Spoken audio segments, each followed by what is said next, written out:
अब बाकी के 2 यूनिट कंप्लीट किए जाएंगे। आई थिंक इसमें 2 यूनिट्स हो गए थे। No, we had completed 3 units, I believe. Yes. So now बाकी के बचे हुए 2 units I'm going to complete here. Unit 4. Email and other internet services. Email एक इलेक्ट्रॉनिक मेल, इसका फुल फॉर्म है electronic mail. Fastest and cheapest mode of communication. एक email जो होती है बहुत ही legal fastest mode of communication होती है।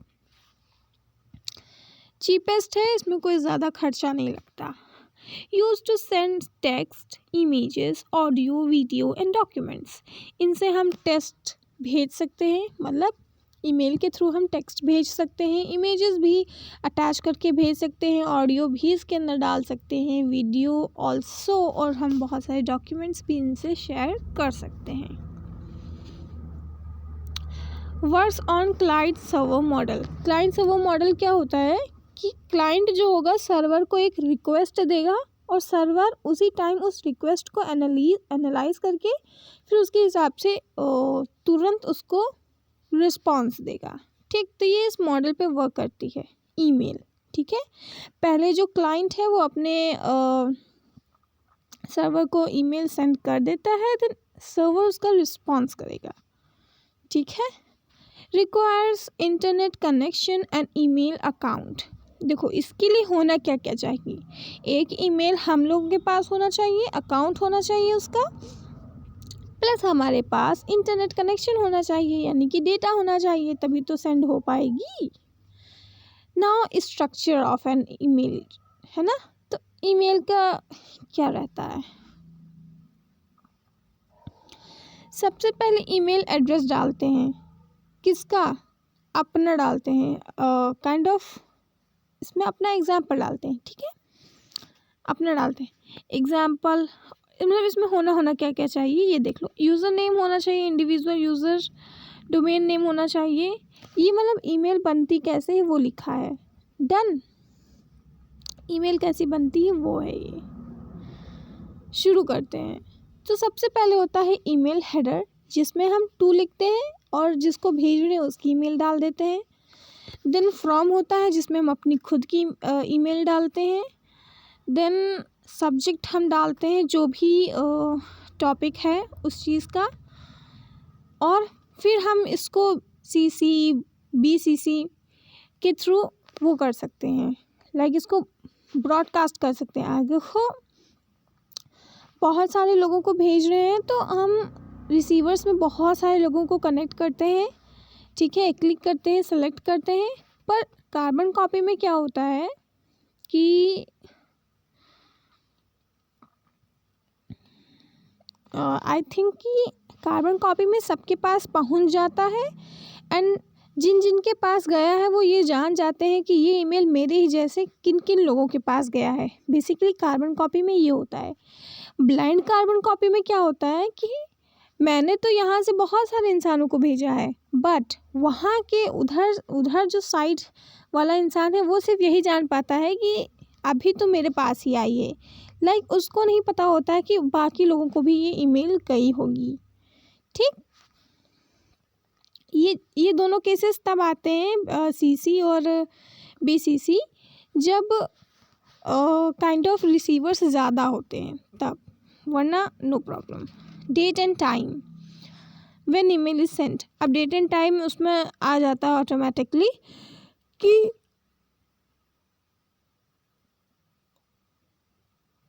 मेल कब भेजी गई है। ईमेल बॉडी, अब इसके अंदर हम मेन कंटेंट लिखते हैं, यानी जो हमें मैसेज पहुंचाना है वहाँ तक वो लिखते हैं। कैसा भी टेक्स्ट हो सकता है ये, इसको हम सजा भी सकते हैं, प्लेन भी हो सकता है, no problem.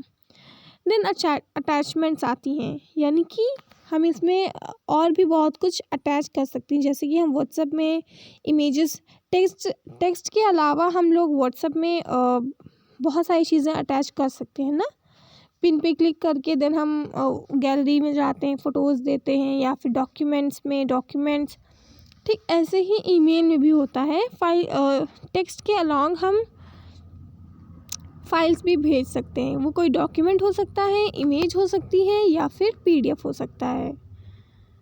MIME use for attachment handling. ठीक, MIME भी कुछ है तो इसको यूज़ किया जाता है कि हम हैंडलिंग यानी कि ग्राफ्स, हैंडलिंग मतलब डेटा हैंडलिंग, ग्राफ्स को सेंड करने के लिए या फिर कोई रिपोर्ट है उसको सेंड करने के लिए एज इट इज़ हम MIME का यूज़ करते हैं। इसका फुल फॉर्म आगे पता चलेगा। Email clients, software use to send and receive emails. Software यानी कि हम कौन सा ऐप यूज़ कर रहे हैं किसी भी ईमेल को पाने के लिए एंड किसी भी ईमेल को सेंड करने के लिए। ठीक है, तो हम कौन सा ऐप यूज़ कर रहे हैं। तो बेसिकली हम लोग तो हमेशा Gmail ही यूज़ करते हैं, गूगल मेल पर बहुत सारी होती हैं। Let us see. A, Netscape mail client, early email client, ये सबसे पहले आया था, मतलब अर्ली यानी जल्दी आने वाला था, है ना, ये जल्दी आया था। ठीक, सपोर्ट्स SMTP एंड POP3, ये इसके प्रोटोकॉल्स हैं। तो याद रखो, नेटस्केप में SMTP और POP3 ये 2 प्रोटोकॉल्स आते हैं। ठीक है, SMTP simple mail transfer protocol, POP3 यानी कि post office protocol version 3। Now obsolete यानी अब ये और ज़्यादा सिक्योर हो चुका है अब, है ना। ऑब्सोलीट का मतलब ज़्यादा तो नहीं पता बट लिख सकते हैं। आउटलुक एक्सप्रेस, ये नया मतलब दूसरा ऐप है। तो ये माइक्रोसॉफ्ट का ईमेल क्लाइंट है, यानी इसको माइक्रोसॉफ्ट ने लॉन्च कराया होगा। ये ईमेल को सपोर्ट करता है। देन यहाँ पे एड्रेस बुक है, इसको भी सपोर्ट करता होगा। इसके पास भी 2 प्रोटोकॉल्स हैं, that is POP3 and SMTP। ठीक, एंड नेक्स्ट है वेब बेस्ड ईमेल, यानी कि ये चाहे दुनिया के किसी भी कोने में हो, सब कहीं चलेगी। लाइक इसके लिए बस डेटा होना चाहिए, नेटवर्क होना चाहिए तुम्हारे फ़ोन में, ये हर जगह चल सकती है। ठीक है, यानी ये ब्राउज़र्स के थ्रू एक्सेस की जाती हैं। ब्राउज़र यानी कि वेब ब्राउज़र्स यानी गूगल या फिर फायरफॉक्स, माइक्रोसॉफ्ट एज, ऐसे जो ब्राउज़र्स होते हैं इनके थ्रू इनको एक्सेस किया जाता है। इनके एग्जांपल्स हैं Gmail, याहू मेल। इनको इंस्टॉल करने की ज़रूरत नहीं है क्योंकि ये वेब बेस्ड हैं, हर जगह मिलेंगे आपको। ओके, ईमेल इंक्रिप्शन, अगर देखो ईमेल में मैंने इंक्रिप्शन लगा दिया, यानी मैंने ईमेल भेजते वक्त मैंने क्या, जो हमारे प्रोटोकॉल्स हैं SMTP और POP3, ये भी क्या करते हैं, हमारी ईमेल पर इंक्रिप्शन डाल देती हैं। ठीक, ऐसा काइंड ऑफ लॉक, ताला चाबी लगा देती हैं। ठीक है, इससे क्या होता है, it protects email from unauthorised access. मान लो मैंने यहाँ से ईमेल तो भेज दी, पर बीच में कोई हैकर टाइप का बैठा हुआ है, उसने हमारी ईमेल को ले लिया, लाइक उसने एक्सेस कर ली कैसे भी करके, लेकिन अब वो खोल तो नहीं पाएगा ना, क्योंकि मैंने इधर से तो ताला चाबी लगा के भेजा है ना। इधर से जितने प्रोटोकॉल थे ईमेल वाले, उन्होंने तो ताला चाबी लगा दिया है उसमें, और वो ताला चाबी किस में होता है, कोड के फॉर्म में होता है। ठीक है, यानी ईमेल के अंदर जो भी मेरा मैसेज है उसको उसने कोड में बदल दिया है, और ये कोड तभी डिकोड होगा जब इसका रिसीवर, इसका एग्जैक्ट रिसीवर इसको मिल जाए। अगर एग्जैक्ट रिसीवर नहीं मिल रहा है, कोई और बीच का बंदा मिल रहा है, तो ये कोड के ही फॉर्म में रहेगा, यानी कि हेंस हमारी ईमेल प्रोटेक्टेड है। It ensures privacy and security, देखो हमारी ईमेल का जो मैसेज है वो किसी कोड में बदल जाएगा तो उसकी प्राइवेसी, सिक्योरिटी सब ऑटोमेटिक इंक्रीज़ हो जाएगी। ठीक है, अब इसको मैंने इंक्रिप्शन लगा दिया है, तो इसमें जितने भी इंक्रिप्शन के एल्गोरिदम्स हैं, एल्गोरिदम मतलब स्टेप वाइज जो भी कोड रहेगा वो जो है यूज़ करेगा ये हमारा ईमेल इंक्रिप्शन। ठीक, एड्रेस बुक क्या होता है, एड्रेस बुक ऐसी बुक होती होगी, वर्क बुक होती होगी कुछ, जो ईमेल के कॉन्टैक्ट्स को स्टोर करता है। ठीक, इसमें नेम मिलेंगे, ईमेल एड्रेसेस मिलेंगे और फ़ोन नंबर मिलेंगे। Helps in quick sending of emails, ठीक है, इनसे जल्दी ईमेल्स चली जाती है, सेंड हो जाती है, सिंपल। ठीक, signature file, automatically added at the end of the email. Email के नीचे ऑटोमेटिक है, यानी हम लोग ऐड नहीं करते हैं, ये हमारा सॉफ्टवेयर खुद से ही ऐड करके दे देता है। इसमें क्या होता है, सेंडर का नेम होता है, सेंडर का डेजिग्नेशन होता है और कॉन्टैक्ट इन्फो होती है, यानी मेरी, है ना। अगर मैं किसी को ईमेल भेज रही हूँ तो ये ऑटोमेटिकली नीचे लिखी रह जाएगी, यानी मेरा नाम यानी कि दीपाली और डेजिग्नेशन यानी कि मैं क्या हूँ, तो काइंड ऑफ कुछ नहीं हूँ, तो अभी स्टूडेंट, कॉन्टैक्ट इन्फो यानी मेरा कॉन्टैक्ट, वो ऑटोमेटिक ऐड हो जाएगा। ठीक, इससे हमारा टाइम बचेगा, सॉफ्टवेयर ने खुद ही ऐड कर लिया है पूरा डिस्टिंग्विश करके, और इससे हम थोड़ा और प्रोफेशनल लुक में आ जाएंगे। Email networks and servers. कितने सर्वर होते होंगे? मेल का खुद का एक सर्वर होता होगा जो हमारी भेजी हुई ईमेल्स को स्टोर करेगा, फिर आगे तक ले जाएगा, जो भी मैं रिक्वेस्ट करूँगी उसका रिस्पॉन्स करेगा, है ना। तो ये मेल सर्वर हो गया। SMTP सर्वर यानी सिंपल मेल ट्रांसफ़र प्रोटोकॉल का भी कोई सर्वर होगा जो ईमेल भेजने का काम करेगा, ठीक है। और POP3 या फिर IMAP सर्वर का क्या काम होगा, जो मेल्स रिसीव करने का काम करेगा। देखो, भेजने के लिए सिंपल मेल ट्रांसफ़र प्रोटोकॉल लग रहा है एंड रिसीव करने के लिए POP3 लग रहा है, यानी कि post office protocol version 3। Works on client server architecture. Client server architecture एक नेटवर्क आर्किटेक्चर होता है जिसमें सिंपल सा एक सर्वर होता है, उससे जुड़े हुए बहुत सारे क्लाइंट्स होते हैं। क्लाइंट्स अपनी HTTP रिक्वेस्ट भेजते हैं सर्वर को, और सर्वर उधर से उसकी रिक्वेस्ट को एक्सेप्ट करके एनालाइज करके फिर उसी के हिसाब से उसको HTTP रिस्पॉन्स देता है। ठीक, ये क्लाइंट सर्वर आर्किटेक्चर है और इसी पे बेस्ड हमारी ईमेल की सर्विस है। ईमेल प्रोटोकॉल्स, यानी ईमेल के अंदर कितने प्रोटोकॉल्स लग रहे हैं। पहला, सिंपल मेल ट्रांसफ़र प्रोटोकॉल, इसका यूज़ हम भेजने के लिए कर रहे हैं, यानी हम नहीं, हमारा सॉफ्टवेयर। प्रोटोकॉल्स ऐसे रूल्स होते हैं जो इंटरनेट के थ्रू डेटा शेयर करने में लगते हैं। तो मेल शेयर करने में या फिर मेल भेजने में SMTP लगता है, ये पोर्ट 25 पे काम करता है। ये आउटगोइंग मेल प्रोटोकॉल है, यानी जाने वाला टाइप्स, ठीक है।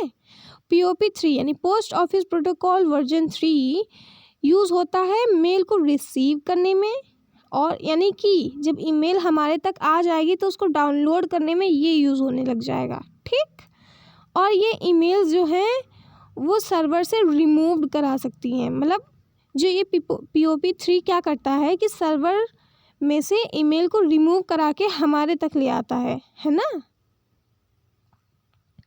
IMAP3 internet message access protocol, emails remain on server, है ना। इस अगर हमने POP3 का यूज़ किया तो जो हमें भी किसी ने ईमेल भेजी है या फिर मैंने जिसको भेजी है वो सर्वर में जाके पहले स्टोर होती है, देन सर्वर उसको आगे तक भेजता है। तो अगर POP3 यूज़ कर रहा है मेरा सॉफ्टवेयर तो सर्वर से वो हटा देगा, मतलब उसका काम ख़त्म करते ही ईमेल भी सर्वर से हटा दी जाएगी। बट अगर मेरा सॉफ्टवेयर IMAP4 यूज़ कर रहा है तो सर्वर के ऊपर ईमेल्स रही रहेंगी, मतलब उनको रिमूव नहीं करेगा ये, ठीक। Can access mail from multiple devices, अगर इसका यूज़ हमारा सॉफ्टवेयर कर रहा है तो हम किसी भी डिवाइसेस कहीं भी जाके किसी भी दुनिया के कोने में उस मेल को एक्सेस कर पाएंगे, ठीक है। ये और ज़्यादा एडवांस है POP3 से। देन MIME, जिसका हम यूज़ डेटा हैंडलिंग को शेयर करने के लिए यूज़ कर रहे थे, ठीक है। मल्टीपर्पज़ इंटरनेट मेल एक्सटेंशन, ये एक ऐसा एक्सटेंशन है जिसमें हम जो ये हमको अलाउ करता है कि हम मल्टीमीडिया फाइल्स को सेंड कर सकें, इसमें और भी बहुत तरह की अटैचमेंट्स लगा सकें। ये सिर्फ हमारी ईमेल की जो फंक्शनैलिटी है यानी उसका काम करने का तरीका है उसको थोड़ा सा और इन्हेंस कर देती है। टेलनेट इसलिए हमें काम आता है कि मान लो मेरा कंप्यूटर घर पे है, ठीक है, और मेरा फ़ोन मेरे पॉकेट में है और मैं चली आई हूँ स्कूल, आई मीन कॉलेज, और मेरा लैपटॉप तो घर पे ही है, और ये मान लो कि मेरी जितनी मेल्स हैं वो लैपटॉप पे आती हैं, फ़ोन पे नहीं आती, ठीक है। तो टेलनेट के थ्रू मैं क्या कर पाऊँगी, टेलनेट के थ्रू अपने मोबाइल में हम लैपटॉप की जो जीमेल की जो सॉफ्टवेयर है उसको लॉगिन करा के वहाँ का लैपटॉप में मेरा हुआ जितना ईमेल वाला डेटा है वो सारा मैं अपने फ़ोन में ला सकती हूँ। यानी कि रिमोट लॉगिन सर्विस है ये। यानी अगर हमारे पास सिर्फ नेटवर्क है तो हम कहीं भी हों, दुनिया के किसी भी कोने में हों, हम दूसरे किसी डिवाइस को वहीं बैठे बैठे एक्सेस कर सकते हैं। This is what known as remote login service, और इसको करने के लिए टेलनेट यूज़ करते हैं। तो ये अलाउ करता है यूज़र्स को एक्सेस अनदर कंप्यूटर, यानी अगर मैं कॉलेज में हूँ तो अनदर कंप्यूटर यानी घर वाले लैपटॉप को एक्सेस कर सकूँगी। Text based interface less secure, ये सिक्योर बिल्कुल नहीं है, क्योंकि देखो मेरा घर पे लैपटॉप है, देन मैं यहाँ पे हूँ कॉलेज में, सो इट इज़ नॉट सिक्योर। कोई भी मेरे डेटा को कोई भी कहीं भी किसी तरह से एक्सेस कर सकता है, उसको छूट है। क्योंकि मैं कर पा रही हूँ देन कोई भी कर लेगा, अगर थोड़ी बहुत उसको मिल जाती है, जैसे कि अगर आईपी एड्रेस उसको मिल गया तो सब कुछ एक्सेस कर पाएगा मेरे लैपटॉप से, है ना। तो ये लेस सिक्योर है, इसमें अटैक होने की ज़्यादा चांसेस हैं। ये फाइल ट्रांसफ़र प्रोटोकॉल FTP, इसका यूज़ करते हैं अपलोड एंड डाउनलोड फाइल्स, यानी जो हम फाइल्स भेजते हैं और देन भेजना माने कि अपलोड करते हैं, और जो उधर से हमको आई हुई होती तो उसको डाउनलोड करते हैं हम लोग। तो ये वो है, तो ये यहाँ पे लगता है फाइल ट्रांसफ़र प्रोटोकॉल। ठीक। Works on client server model, ये भी काम करता है क्लाइंट सर्वर मॉडल पे। ये यूज़ करता है TCP/IP यानी कि ट्रांसमिशन कंट्रोल प्रोटोकॉल, और IP यानी इंटरनेट प्रोटोकॉल। ये दो प्रोटोकॉल्स को यूज़ करता है कौन, FTP। Commonly use for website hosting, ठीक है, ये इसमें काम आता है, वेबसाइट होस्टिंग कुछ है उसमें। IRC internet relay chat, real time text communication, supports group chatting, uses channels, early form of online chat. इसको काइंड ऑफ ग्रुप चैटिंग से देख लो इसको। ये रियल टाइम टेक्स्ट कम्युनिकेशन होता है, रियल टाइम यानी असली टाइम में सब लोग टेक्स्ट कर रहे होंगे, एक ही ग्रुप में चैटिंग चल रही होगी, ठीक है, ऑनलाइन चैट है कुछ। Search engine, tool to search information on internet. Search engine क्या है, गूगल है हमारा, बिंग है, माइक्रोसॉफ्ट बिंग, गूगल, ऐसी चीज़ें जिसमें हम इंफॉर्मेशन को सर्च करते हैं। ठीक, इसमें कीवर्ड्स हम डालते हैं एंड उससे रिलेटेड बहुत सारी वेबसाइट्स हमको आ जाती हैं। हर वेबसाइट को हम क्लिक नहीं करते, जो हमें अच्छी लगी नाम में उसको क्लिक करके देन अपना काम करते हैं हम। ठीक। ISDN integrated services digital network, digital communication network, supports voice, video and data faster than analog telephone used in older connectivity system। ये डिजिटल नेटवर्क को इस्टेब्लिश करने के लिए कुछ ISDN को यूज़ करते हैं, बस इतना याद रखो। Protocol options, shell, text wave, internet access, commands executed on remote servers, limited graphical support, कुछ है ये पता नहीं। प्रोटोकॉल ऑप्शंस, कुछ ऑप्शंस होंगे प्रोटोकॉल के जिसमें हमको शेल मिल रहा है, टेक्स्ट बेस्ड इंटरनेट एक्सेस मिल रहा है यानी कि चैटिंग करने को मिल रही है, commands executed on remote server, commands हम एग्जीक्यूट करा पा रहे हैं सर्वर्स पे, लिमिटेड ग्राफिकल सपोर्ट, हमारे पास ग्राफिकल सपोर्ट कम है, कुछ ऐसा। Slip, serial line internet protocol, old protocol, ये बहुत ही पुराना प्रोटोकॉल है, यूज्ड फॉर सीरियल कनेक्शंस के लिए यूज़ करता होगा। ये रिप्लेस कराया जा चुका है PPP से, यानी कि पॉइंट टू पॉइंट प्रोटोकॉल से वो आया तो इसने SLIP प्रोटोकॉल को हटा दिया। Use for direct internet connection, इससे हम डायरेक्ट इंटरनेट कनेक्शन इस्टेब्लिश करते हैं। सपोर्ट्स ऑथेंटिकेशन, ऑथेंटिकेशन वो होता है कि मेरे कनेक्शन को सिर्फ मैं ही एक्सेस कर पाऊँगी, कोई बाहर वाला इंसान उसको एक्सेस नहीं कर पाएगा, यानी कि ये बहुत ही ज़्यादा सेफ़ है, इसीलिए ये SLIP से रिलायबल है, ज़्यादा रिलायबल है, यानी इस पर हम ज़्यादा भरोसा कर सकते हैं।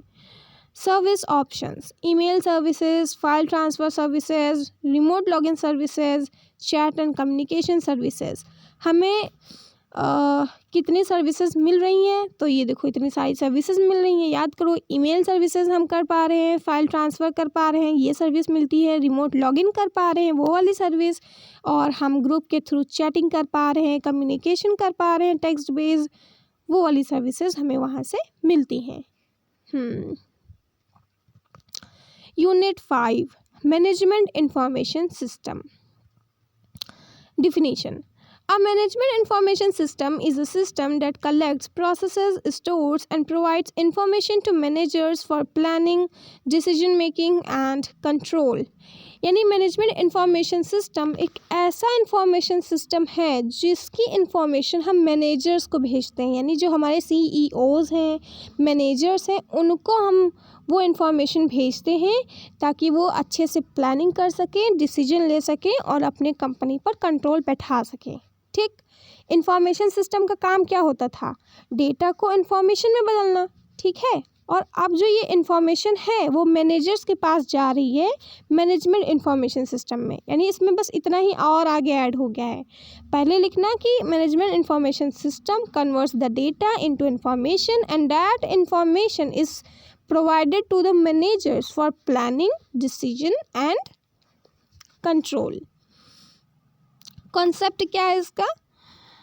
इसका यही कॉन्सेप्ट है कि ये डेटा को एक इंफॉर्मेशन में चेंज करता है और ये हमारे मैनेजर्स को सपोर्ट करता है। इससे हम आगे की चीज़ें पहले से ही पता कर पाते हैं, तो हमें अचानक से काइंड ऑफ फीलिंग नहीं फील करना पड़ता है। Works with people, technology and procedures. इसमें लोग काम करते हैं, टेक्नोलॉजी भी इसके अंदर लाई जाती है और बहुत सारे इसके स्टेप्स होते हैं, प्रोसीजर्स होते हैं, टेक्निक्स होती हैं जो इसके अंदर यूज़ की जाती हैं। Objectives of MIS। MIS का रोल क्या है, ऑब्जेक्टिव क्या है, उसका निशाना क्या है? तो ये हेल्प करता है डिसीजन मेकिंग में, प्लानिंग करने में भी ये हेल्प करता है, एफिशिएंसी को इम्प्रूव करने में इसकी हेल्प होती है और ये एक्यूरेट और टाइमली इंफॉर्मेशन हम लोगों को प्रोवाइड करा पाता है। Better utilisation of resources. ये हमारे रिसोर्सेज का बेटर से बेटर यूज़ करके हमें, अरे इसमें सिर्फ फ़ायदे लिखने हैं इसके, यानी क्या क्या कर रहा है ये। ठीक है, कंपोनेंट्स ऑफ MIS के अंदर कौन कौन होता है? सबसे पहले हार्डवेयर होना चाहिए, यानी कि कंप्यूटर्स, डिवाइसेस और भी जो मशीन्स लग रही हैं वो होनी चाहिए। देन उन कंप्यूटर्स के अंदर प्रोग्राम्स भी होने चाहिए, तभी तो वो हमारा कंप्यूटर रन करेगा। तो इसीलिए देन नेक्स्ट नीड पड़ जाती है सॉफ्टवेयर की, तो हमें उसके अंदर प्रोग्राम्स भी चाहिए, ऑपरेटिंग सिस्टम भी चाहिए। देन हमको डेटा चाहिए, यानी कि रॉ मटेरियल चाहिए, यानी फैक्ट्स एंड फिगर्स भी तो चाहिए। फिर हमको प्रोसीजर्स चाहिए, यानी उस जो हमको अब डेटा मिल गया है उसको मैं किस तरह से, कौन कौन से मेथड से, कौन कौन से स्टेप से, कौन से रूल से उसको मैं प्रोसेस करूँगी। देन मुझको लोग भी चाहिए, यानी कि यूज़र्स चाहिए, मैनेजर्स चाहिए और बीच के डेवलपर्स चाहिए, सारे लोग चाहिए जो उस डेटा के साथ खेल खेलेंगे और इन्फॉर्मेशन में कन्वर्ट करेंगे। तो फ़र्क क्या है MIS और डेटा प्रोसेसिंग सिस्टम में? देखो, MIS का मेन काम है कि वो मैनेजमेंट को सपोर्ट करेगा। ठीक है, उसकी जितनी भी इंफॉर्मेशन वो क्रिएट करेगा वो मैनेजर्स को जाकर दे देगा। ठीक, DPS का काम होता है उसके अंदर जो डेटा जो प्रोसेस हो रहा है उसके ऊपर काम करने का, यानी DPS ऑपरेशंस पे काम करेगा, ऑपरेशंस को सपोर्ट करेगा। ठीक है, DPS डायरेक्ट बताएगा कि ये करना है, लेकिन MIS सिर्फ मैनेजमेंट को ये बताएगा कि ऐसी ऐसी बात है, अब आप डिसीजन ले लीजिए, है ना। MIS में क्या मिलेगा? समरी रिपोर्ट्स मिलेंगी, यानी रिपोर्ट्स का एकदम निचोड़ के जो थोड़ा सा बचता है ना वो MIS देगा मैनेजर्स को। ठीक है, समरी देगा। लेकिन DPS क्या करता है? डिटेल में रिपोर्ट देगा वर्कर्स को कि भाई तुमको ऐसे ऐसे काम करना है। ओके, MIS मैनेजर्स के द्वारा यूज़ किया जाता है, मैनेजर्स उसका यूज़ करते हैं डिसीजन लेने के लिए। लेकिन DPS को यूज़ करता है क्लर्क्स यूज़ करते हैं, यानी जो बीच के बंदे हैं, डेवलपर्स हैं और जो वर्कर्स हैं वो यूज़ करते हैं DPS को। ठीक है, decision oriented, MIS decision oriented होता है, उनको लास्ट में लेना क्या है? डिसीजन। ठीक, लेकिन DPS ट्रांजैक्शन ओरिएंटेड होता है, यानी उसको बस काम करके देना है, उनको काम करना रहता है और उनको डिसीजन लेना रहता है। तब यहाँ से अब बात आ जाती है कि डिसीजन सपोर्ट सिस्टम और MIS में कौन सा फ़र्क है। ठीक है, तो MIS क्या होता है, रूटीन इन्फॉर्मेशन होता है, स्ट्रक्चर डिसीजन मिलती हैं और प्री डिफाइंड रिपोर्ट्स होती हैं उसके अंदर। ठीक, लेकिन DSS में क्या होता है, कॉम्प्लेक्स डिसीजन लिए जाते हैं, इसमें व्हाट इफ एनालिसिस की जाती है, इसका सिस्टम जो है इंटरैक्टिव सिस्टम होता है। ठीक है, मतलब DSS में हम कॉम्प्लेक्स डिसीजन को ले रहे हैं, ठीक, लेकिन MIS में हम स्ट्रक्चर्ड डिसीजन को ले रहे हैं, यानी जो साफ है रास्ता, उसके डिसीजंस हम MIS में लेते हैं।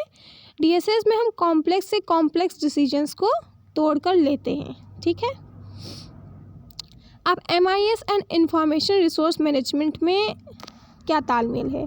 तो इंफॉर्मेशन रिसोर्स मैनेजमेंट क्या होता है, इसमें इंफॉर्मेशन को मैनेज किया जाता है, उसको ऐसे पॉइंट ऑफ व्यू से मैनेज किया जाता है कि ये एक ऑर्गेनाइजेशन का बहुत ही इम्पॉर्टेंट रिसोर्स है, यानी एक ऑर्गेनाइजेशन की बहुत ही इम्पॉर्टेंट ज़मीन होती है ना, तो काइंड ऑफ इंफॉर्मेशन भी उसकी बहुत ही ज़रूरी एक रिसोर्स है, और उसको उस तरह से इसको मैनेज करने का काम इंफॉर्मेशन रिसोर्स मैनेजमेंट में होता है। ठीक, अब इंफॉर्मेशन रिसोर्स मैनेजमेंट में MIS का कुछ काम होता है, बस MIS क्या कर देता है, उसी इंफॉर्मेशन की क्वालिटी को थोड़ा कलेक्ट करता है। ठीक है, देन उसी के इंफॉर्मेशन के यूजेस को थोड़ा इम्प्रूव कर देता है।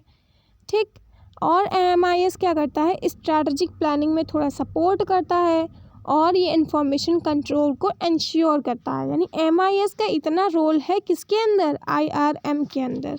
ठीक है, स्ट्रक्चर ऑफ MIS, यानी इसका स्ट्रक्चर कैसा होता है, तो लेवल ऑफ मैनेजमेंट पर इसका स्ट्रक्चर बेस्ड होता है। सबसे पहले ऑपरेशनल लेवल, यानी जो करना ही करना होता है, यानी daily activities. Then second level आता है मिडिल लेवल, जिसमें हम प्लानिंग करते हैं, कंट्रोल करते हैं, समरी बना रहे हैं। ठीक है, और अब आता है टॉप लेवल, यानी जिस पे हम बड़ी बड़ी प्लानिंग कर रहे हैं, बड़े बड़े डिसीजंस ले रहे हैं। तो 3 लेवल्स में हमने स्ट्रक्चर ऑफ MIS को बांटा है, operational level, middle level and top level. Top level यानी मैनेजर वाले, मिडिल लेवल यानी हम लोग developers, software developers, workers, operational level यानी और जो हमारे डेली टू डेली एक्टिविटीज़ होती हैं वो। Advanced concept in information system, advanced concept आ गए हैं हमारे इंफॉर्मेशन सिस्टम के अंदर। फर्स्ट इंटरप्राइज रिसोर्स प्लानिंग, यानी रिसोर्स को प्लान कैसे करना है। मान लो इतनी इन्फॉर्मेशन है तो उसको मैनेज करके हमें पूरे साल तक कैसे चलाना है, काइंड ऑफ ऐसे। रिसोर्स प्लानिंग ये होता है कि आगे आने वाली टाइम पे कहीं हमारे रिसोर्स ख़त्म ना हो जाए, है ना, अपने रिसोर्स को सेव करके कंजर्व करके रखने के जो प्लानिंग रहेगा वो इसके अंदर रहेगा। तो ERP is an integrated system that manages all business functions in one software। ERP क्या करता है, एक ऐप पे, एक सॉफ्टवेयर पे सारी बिजनेस की जितनी भी फंक्शंस होती हैं उसको मैनेज करता है, यानी एक ही जगह पर बिजनेस को हैंडल कराना, है ना, बार बार कहीं और नहीं हमको भटकना है, एक ही सॉफ्टवेयर को अच्छे से हैंडल कर ले जाओ, पूरा बिजनेस अच्छे से हैंडल हो जाएगा। ओके, इसका एडवांटेजेस है कि भाई हम एक ही सॉफ्टवेयर पे काम कर रहे हैं, यानी कि वहाँ पे डेटा इंटीग्रेशन हो गया, डेटा इंटीग्रेट हो गया।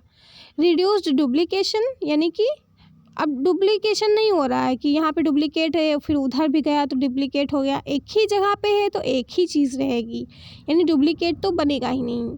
बेटर कोऑर्डिनेशन, एक ही जगह पर है तो कोऑर्डिनेशन भी बढ़िया बैठेगा। फास्ट डिसीजन मेकिंग, अब हमें वही इन्फॉर्मेशन के लिए बार बार कहीं इधर सिस्टम कहीं उधर सिस्टम पे नहीं जाना पड़ेगा, एक ही सिस्टम पे हमारा सॉफ्टवेयर है तो उसी पे हम फास्टली एकदम डिसीजन मेकिंग कर पाएंगे। Supply chain management, supply chain management क्या होता है कि यहाँ से सप्लाई में दे रहा हूँ और ख़त्म ना हो जाए, यानी बनाते रहो, हाँ बनते रहे मतलब। SCM manages the flow of goods, information and services from supplier to customer.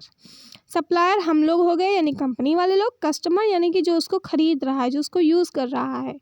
तो SCM क्या करता है, ये मैनेज करता है फ्लो ऑफ गुड्स को। ठीक है, मतलब सप्लाई चेन टूटनी नहीं चाहिए। कस्टमर्स को नीड है, डिमांड है, तो हमें तुरंत सप्लाई करना है। यानी कस्टमर की डिमांड से हमारी सप्लाई बढ़ेगी, एंड अगर कस्टमर को डिमांड कम हो गई है तो हमें अपनी सप्लाई थोड़ी कम करनी पड़ेगी। ठीक है, इसका बेनिफिट होता है कि हमें इसमें लोअर कॉस्ट झेलनी पड़ती है और फास्टेस्ट डिलीवरी होती है। मान लो अगर मतलब कस्टमर की डिमांड के हिसाब से हम सप्लाई करते रहते हैं, ठीक है, तो फास्टेस्ट डिलीवरी। एफिशिएंट लॉजिस्टिक्स, यानी इसका जो लॉजिस्टिक रहेगा वो एफिशिएंट रहता है। इम्प्रूव्ड प्रोडक्टिविटी, मान लो डिमांड कस्टमर की बढ़ गई लेकिन सप्लाई चेन मैनेजमेंट मेरा अच्छे से काम नहीं कर रहा है, तो मैं कैसे टाइम टू टाइम उसको सर्विसेज प्रोवाइड करूँगी। इसीलिए सप्लाई चेन मैनेजमेंट ये इंश्योर करता है कि कस्टमर की जैसे ही डिमांड इंक्रीज़ हो रही है तो हमारी सप्लाई भी तुरंत इंक्रीज़ हो, यानी हमारी प्रोडक्टिविटी इम्प्रूव हो।